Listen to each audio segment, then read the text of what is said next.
Hello friends, स्वागत है आपका हमारे यूट्यूब चैनल पर। तो आज हम संस्कृत के कुछ मोस्ट इम्पोर्टेंट क्वेश्चन कर रहे हैं जो आपकी विभिन्न एग्जाम के लिए इम्पोर्टेंट है। तो आइए यहाँ पर हम स्टार्ट करते हैं। यहाँ पर सबसे पहला क्वेश्चन दे रखा है कि रामायण पत्रम लिख्यते वाक्य किस प्रयोग का उदाहरण है। कृतवाच्य, कर्मवाच्य, भाववाच्य या मिश्रवाच्य। तो रामायण पत्रम लिख्यते मतलब राम के द्वारा पत्र लिखा गया है, तो कर्म हुआ है यहाँ पर, तो यह कर्मवाच्य का उदाहरण है।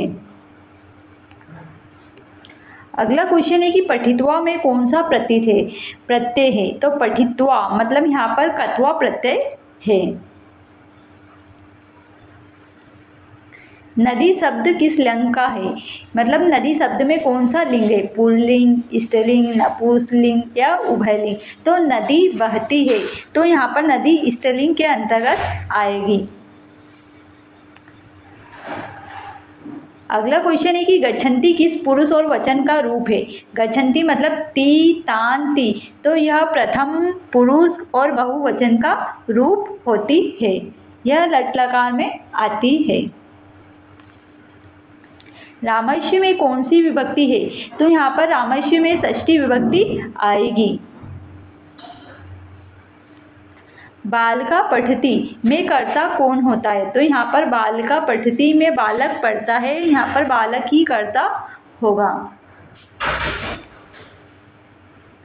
सत्यमेव जयते में अवयव कौन सा है। तो सत्यमेव जयते इसमें अवयव कौन सा है। तो इसमें एव अवयव आएगा। महान का स्त्रीलिंग रूप क्या होता है। महती, महानी, महता या महिका। तो महान का स्त्रीलिंग महती होता है। विद्यालयाय में कौन सी विभक्ति है। तो यहाँ पर विद्यालयाय यहाँ पर चतुर्थी विभक्ति आएगी। अहम गमिष्यामि किस काल का उदाहरण है। तो यहाँ पर पता चल रहा है कि अहम गमिष्यामि यानी ती, तांति, सी, था ये लट लकार में आते हैं। और यहाँ पर इष्यन्ति, इष्यन्ता, इष्यन्ति, इष्यसि, इष्यता, इष्यत, इष्यामि, इष्यावा, इष्यामि यह लिट लकार का है। तो यह लिट लकार मतलब यह भविष्य काल का है। क्र धातु का अर्थ क्या होता है। तो क्र धातु का अर्थ सामान्यतः करना होता है। गुरुआ किस शब्द का बहुवचन है। तो गुरुआ गुरु शब्द से मिलकर बहुवचन बना है। बालकात में कौन सी विभक्ति है। तो हम जानते हैं कि लास्ट में कात आता है, तो उसमें पंचमी विभक्ति होती है। अद्य किस प्रकार का अवयव है। अद्य यानी आज, मतलब आज क्या होता है, आज, कल, यह कालवाचक अवयव होगा।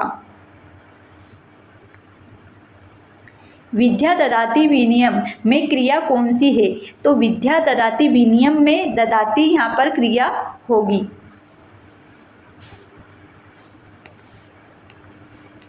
रामा सीतया स गच्छति में सह में कौन सा अवयव है। संबोधन या कालबोधक, निपात या समुच्चय। तो इसमें संबंध बोधक होगा। रामा सीतया स गच्छामि में स मतलब यह राम सन सीता माता गच्छति मतलब जाती है, तो यह स यानी संबंध बता रहा है। किमर्थम का अर्थ क्या होता है। कहाँ, क्यों, कब या कौन। तो किमर्थम मतलब क्यों होता है। पुस्तकानि किस वचन का रूप है।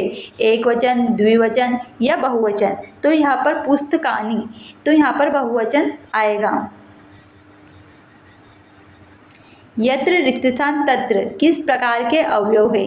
तो संबंध सूचक, निषेध, कालवाचक या उपसर्ग। तो यत्र तत्र का प्रयोग हम वहाँ पर करते हैं जहाँ पर संबंध होता है, जैसे कि यत्र गच्छामि, तत्र आगति, यहाँ पर संबंध सूचक आएगा। भवान का सर्वनाम किस रूप में माना जाता है। तो भवान का सर्वनाम मध्यम में माना जाता है।